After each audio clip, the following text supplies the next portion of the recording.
వాళ్ళంతా ఎవరు? Big media personalities. నేను వాళ్ళ పెద్ద పేరు తెచ్చుకోవాలి. So no love and no joking. Please don't get hurt. Okay by.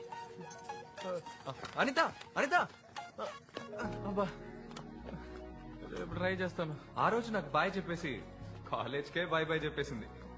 ఏం చేస్తాం, బేబీకి రెక్కలు వచ్చాయి, ఎగ్గిరి వెళ్ళిపోయింది. ఎవరా కూర్చుని తింటున్నాడు? ఒక్కొక్కడు లవ్ ఫెయిల్యూర్ అయితే మందు కొడతాడంటారు. నువ్వు చిప్స్ తింటున్నావు, నేను వెర్రి మొహం వేసుకొని నీకోసం వంట చేస్తున్నాను. Hello and welcome to Chennai times with me Anitha. ఇప్పుడు హైదరాబాద్ లో నార్త్ ఇండియన్ చాట్ ఐటమ్స్ చాలా చాలా ఫేమస్ అయ్యాయి. రేయ్. వాటిని చాలా ఎక్కువగా ఉంది. ఇది మన అనిత కదూ? ఓ మనీషా వాడు. ఛే, ఆ బాంబు పెట్టినోడు కనుక నా చేతికి చిక్కితే వాడి ప్యాంట్ ఇప్పి దానికంటే పెద్ద బాంబు పెట్టి. Welcome to Mumbai. థ్యాంక్స్.